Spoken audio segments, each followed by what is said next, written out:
আসসালামু আলাইকুম প্রিয় শিক্ষার্থীরা। নবম দশম শ্রেণী থেকে আবারও বিভাগ বিভাজন তুলে দেওয়ার পরিকল্পনা করছে শিক্ষা বিভাগ, এবং তোমাদের নবম দশম শ্রেণীতে বিভাগ বিভাজন উঠে দিয়ে তোমাদের কয়েকটি বিষয়ে বাধ্যতামূলক করে তোমরা বাকি বিষয়গুলো তোমাদের চাহিদা অনুযায়ী তোমরা কিন্তু বাছাই করে পড়তে পারো। অর্থাৎ তোমরা যারা মানবিক বিভাগের শিক্ষার্থী রয়েছে তোমরা চাইলে বিজ্ঞান বিভাগের বইগুলো পড়তে পারবে, আবার তোমরা যারা বিজ্ঞান বিভাগের শিক্ষার্থী রয়েছে তোমরা চাইলে কিন্তু মানবিক বিভাগের বইগুলো পড়তে পারবা, এমন চিন্তা ভাবনা করতেছে শিক্ষা বিভাগ। এবং এটা নিয়ে তোমাদের বিভিন্ন শিক্ষাবিদরাও কিন্তু কাজ করতেছে। তোমাদের এই পরিকল্পনাটা এই বছর থেকেই করার পরিকল্পনা করেছিল শিক্ষা উপদেষ্টা, তবে প্রয়োজনের অভাবে কিন্তু পারেনি। তবে তোমাদের আগামী বছর অর্থাৎ 2026 সাল থেকে তোমাদের নবম দশম শ্রেণীতে বিভাগ বিভাজন তুলে দেওয়ার পরিকল্পনা করেছে শিক্ষা বিভাগ এবং শিক্ষা উপদেষ্টা। তো আমি প্রথম আলো নিউজটা পড়তেছিলাম, তো নিউজটা পড়লে আমরা কিন্তু আরও ভালোভাবে ক্লিয়ার হব। নবম শ্রেণী থেকে আবারও বিভাগ বিভাজন তুলে দেওয়ার পরিকল্পনা। হ্যাঁ, নবম শ্রেণী থেকে আবারও বিভাগ বিভাজন তুলে দেওয়ার পরিকল্পনা করছে শিক্ষা বিভাগ। পরিকল্পনা অনুযায়ী নবম শ্রেণীর শিক্ষার্থীদের জন্য কয়েকটি বিষয় বাধ্যতামূলক রেখে অনেকগুলো বিষয় উন্মুক্ত রাখা হবে। সেখান থেকে শিক্ষার্থীরা তাদের ইচ্ছে অনুযায়ী নির্ধারণ সংখ্যক বই বাছাই করতে পারবে। অর্থাৎ তোমাদের নবম শ্রেণীতে বিভাগ বিভাজন তুলে দিয়ে তোমাদের কয়েকটি বিষয় বাধ্যতামূলক রেখে অনেকগুলো বিষয় তোমাদের জন্য উন্মুক্ত করা হবে, এবং সেখান থেকে তোমরা তোমাদের ইচ্ছা অনুযায়ী তোমরা কিন্তু বই বাছাই করতে পারবা। আগামী শিক্ষাবর্ষ থেকে এই পরিকল্পনা বাস্তবায়নের উদ্যোগও নেওয়া হচ্ছে। এটি হলে এবছরের মতো বিজ্ঞান, মানবিক ও ব্যবসায়িক বিভাগ বলে আলাদা নামে বিভাগ থাকবে না। একজন শিক্ষার্থী তার কেরিয়ার পরিকল্পনা অনুযায়ী চাইলে বাধ্যতামূলক বিষয়গুলোর বাইরে পদার্থ ও রসায়ন বিষয়ের পাশাপাশি অর্থনীতি বা অন্যান্য বিষয় বাছাই করে পড়তে পারবে। অর্থাৎ তোমাদের আগামী শিক্ষাবর্ষ থেকে এই পরিকল্পনা বাস্তবায়নের উদ্যোগও নেওয়া হচ্ছে শিক্ষা বিভাগ থেকে, এবং একজন শিক্ষার্থী তার কেরিয়ার পরিকল্পনা অনুযায়ী তিনি বাধ্যতামূলক বিষয়ের বাইরেও কিন্তু পদার্থ রসায়নের মতো বইগুলো তারা নিতে পারবে। শিক্ষা মন্ত্রণালয় এবং জাতীয় শিক্ষাক্রম ও পাঠ্যপুস্তক বোর্ড এনসিটিবির সূত্রে জানা গেছে, এবছর থেকে ভিন্ন পদ্ধতিতে নবম শ্রেণী থেকে বিভাগ বিভাজন তুলে দেওয়ার পরিকল্পনা করেছিল শিক্ষা বিভাগ, কিন্তু প্রয়োজনীয় প্রস্তুতির অভাবের কারণে এবছর তা বাস্তবায়ন করা হয়নি। এখন আগামী বছর থেকে তা বাস্তবায়নের পরিকল্পনা করা হচ্ছে। অর্থাৎ তোমাদের শিক্ষা মন্ত্রণালয় এবং জাতীয় শিক্ষা পাঠ্যপুস্তক বোর্ড সূত্রে জানায় যে এবছর থেকে তোমাদের কিন্তু এই ভিন্ন পদ্ধতি অর্থাৎ নবম শ্রেণী থেকে বিভাগ বিভাজন তুলে দেওয়ার পরিকল্পনা করেছে শিক্ষা বিভাগ এবং শিক্ষা মন্ত্রণালয়, কিন্তু প্রয়োজনীয় ও পুঁজির অভাবে কিন্তু এবছর তা বাস্তবায়ন করতে পারেনি। তবে তোমাদের আগামী বছর থেকে বাস্তবায়ন করার পরিকল্পনা করছে শিক্ষা বিভাগ এবং শিক্ষা মন্ত্রণালয়। এই পরিকল্পনার বিষয়ে অন্তর্বর্তী সরকারের শিক্ষা উপদেষ্টা অধ্যাপক ওয়াহিদুদ্দিন মাহমুদ বুধবার ঢাকায় এক অনুষ্ঠানে বলেন, কিছু বিষয় বাধ্যতামূলক রেখে অনেকগুলো বিষয় যেগুলোকে বিজ্ঞান, মানবিক বা বাণিজ্য শাখা বলা হয়, এই শাখাগুলো তুলে দেওয়া যায়। তুলে দিয়ে সবগুলো বিষয় শাখা বা বিভাগের বিষয় ঐচ্ছিক করে দেওয়া যায়, যাতে শিক্ষার্থীরা মানবিক বিষয়ের পাশাপাশি ইচ্ছা করলে বিজ্ঞানের বিষয় নিতে পারবে। এতে ভবিষ্যৎ সেই শিক্ষার্থী যে কোনো কিছু হতে পারবে। এবার এটা করা গেল না, কারণ এতগুলো বিষয় এতগুলো ঐচ্ছিক করে দিলে বিদ্যালয়গুলোতে সময়সূচি এবং শ্রেণীকক্ষের সমস্যা হবে, কিন্তু ভবিষ্যতে এটা সম্ভব। অর্থাৎ তোমাদের এখানে অন্তর্বর্তী সরকারের শিক্ষা উপদেষ্টা অধ্যাপক ওয়াহিদুদ্দিন মাহমুদ বলেছেন যে ঢাকার এক অনুষ্ঠানে বলেছেন যে কিছু বিষয় বাধ্যতামূলক রেখে অনেকগুলো বিষয় উন্মুক্ত করা হবে, আর যেখান থেকে শিক্ষার্থীদের মানবিক বিষয়ের পাশাপাশি ইচ্ছা করলে বিজ্ঞান বিভাগের বিষয়ও নিতে পারবে, আবার বিজ্ঞান বিভাগের শিক্ষার্থীরা চাইলে কিন্তু মানবিক বিভাগের বইগুলো পড়তে পারবে।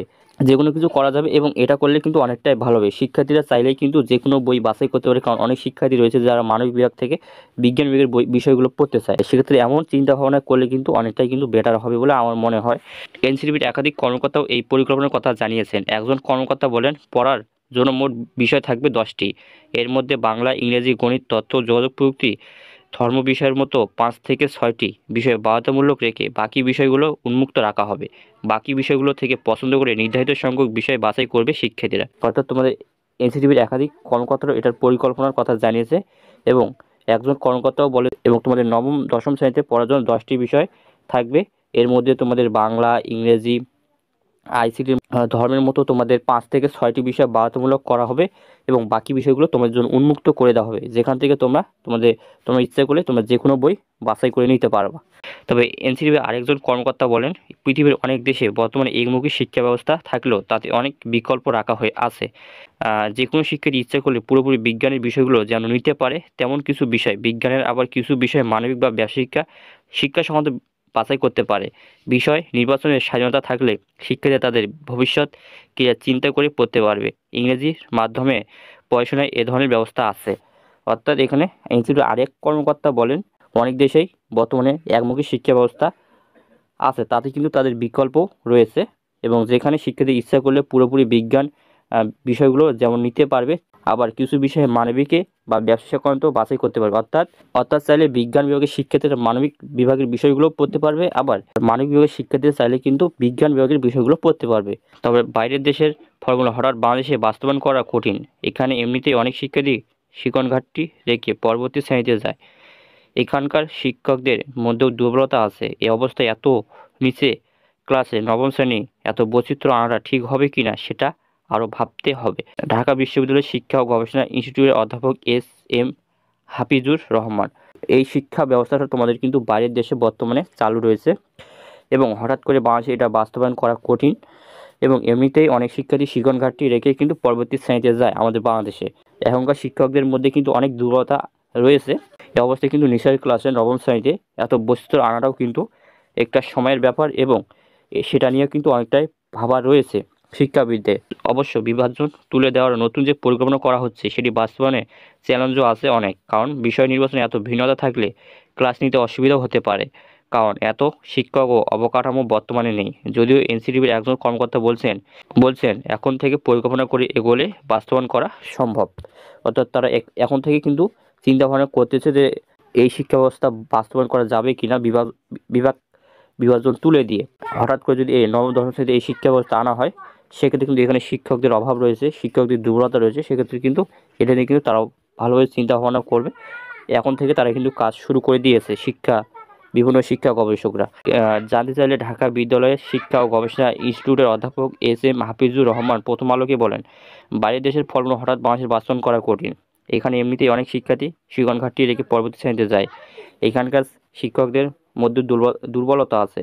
এই অবস্থায় এত নিচের ক্লাসে নবম শ্রেণী এত বৈচিত্র্য আনাটা ঠিক হবে কিনা সেটি আরও ভাবতে হবে, কারণ এতে ঝুঁকি আছে। তবে বিস্তারিত পরিকল্পনা জানা গেলে এ বিষয়ে বিস্তারিত বলা যাবে।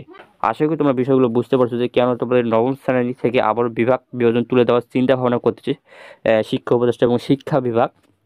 কেননা এখানে তোমাদের কয়েকটি বিষয় বাধ্যতামূলক করা হবে এবং অনেকগুলো বিষয় তোমাদের জন্য উন্মুক্ত করা হবে, যেখান থেকে তোমাদের কেরিয়ার অনুযায়ী তোমরা কিন্তু বিষয়গুলো বাছাই করতে পারবা। তোমরা চাইলেই বিজ্ঞান বিভাগের বইগুলোও পড়তে পারবে, আবার তোমরা চাইলেই কিন্তু মানবিক বিভাগের বইগুলোও পড়তে পারবা, যেখানে তোমাদের বিজ্ঞান মানে ব্যবসা শিক্ষা শাখা নামে কোনো বিভাগ থাকবে না।